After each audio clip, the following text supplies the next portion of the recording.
Hello, this is Dr. Clarence R. Pearson Sr., and welcome to My View, a podcast where I offer my professional perspective on today's most pressing geopolitical and socioeconomic issues.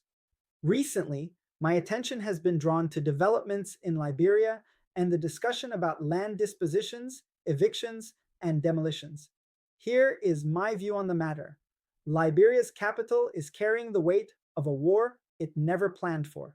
More than 2 decades after Liberia's civil war formally ended, its most enduring consequences remain etched not in memorials, but in the overcrowded alleyways, informal settlements, and land disputes that now define Montserrado County.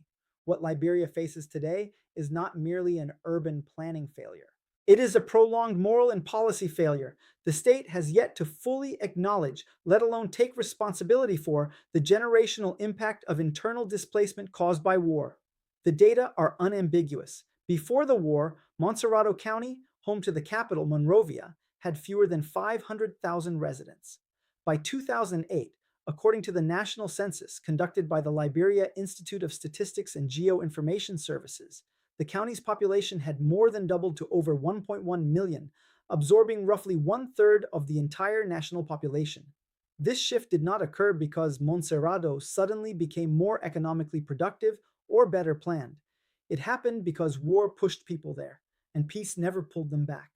During the height of the conflict, as much as half of Liberia's population was internally displaced. Hundreds of thousands fled rural counties and settled in and around Monrovia in search of safety. International actors, notably UNMIL and UNHCR, focused appropriately on emergency protection, repatriation, and short term resettlement. But when the humanitarian phase ended, the structural phase never truly began. Successive Liberian governments treated displacement as a temporary wartime abnormality, not as a permanent demographic transformation requiring deliberate national planning. The result is an urbanization of poverty that now spans generations. What began as emergency shelter has hardened into inherited squatter settlements. Families passed down makeshift dwellings built on public land, private concessions, wetlands, and utility corridors. In some cases, younger Liberians grow up with no legal domicile at all, living in alleyways, along drainage paths, or on land perpetually under threat of eviction. They are not transient squatters. They are citizens trapped by history, poverty, and policy neglect. This is the quiet injustice at the heart of Liberia's urban crisis. Many residents of Montserrado are not there by choice. They lack the resources to acquire land elsewhere, have lost ancestral ties to pre war communities, or see no viable economic future outside the capital. Without jobs, infrastructure, or services in the counties, return is not a meaningful option. It is a slogan without substance. Meanwhile, the pressure on Montserrado grows unsustainable. Overcrowding strains sanitation, water access, transportation, and public health. Weak land governance fuels disputes and land grabbing, often favoring the powerful over the poor. Informality becomes normalized, and the state's authority erodes not through rebellion, but through absence. What makes this failure more troubling is that alternatives exist and are visible on the continent.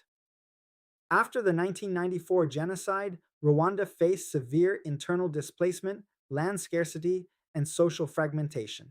Instead of allowing haphazard resettlement, the Rwandan government pursued an integrated, state led response through planned model villages.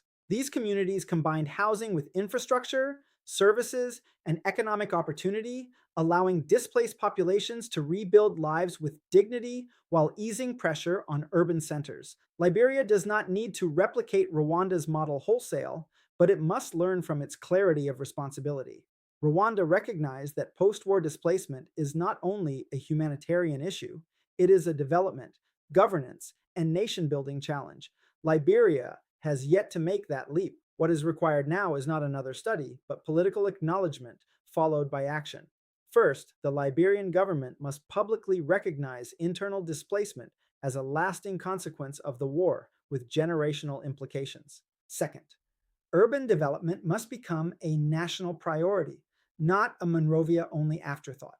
Planned satellite towns, slum upgrading, and basic infrastructure investment are not luxuries, they are stabilizing necessities. Third, decentralization must move from policy paper to practice. Jobs, services, and education opportunities must be deliberately expanded in other counties to make relocation viable. Fourth, land tenure reform must be accelerated to protect the vulnerable and curb predatory land practices. Without clarity and fairness in land ownership, urban planning will remain aspirational. Liberia's development partners and diaspora Liberians also have a role to play, but not as substitutes for state responsibility. External support should reinforce national planning, not compensate for its absence. The long term overcrowding of Montserrado is not a donor failure, it is a governance test. Liberia cannot continue to carry the consequences of war as if they were acts of nature. Overcrowding, squatting, and generational urban poverty are the result of choices, especially the choice to postpone hard decisions. A government that takes responsibility for the welfare of its citizens must confront where they live, why they live there, and what future that geography permits. Peace is not only the absence of guns, it is the presence of planning, dignity, and opportunity. Until Liberia addresses the spatial legacy of its war, Montserrado County will remain both a refuge and a warning, a capital city carrying the weight of a nation's unfinished recovery.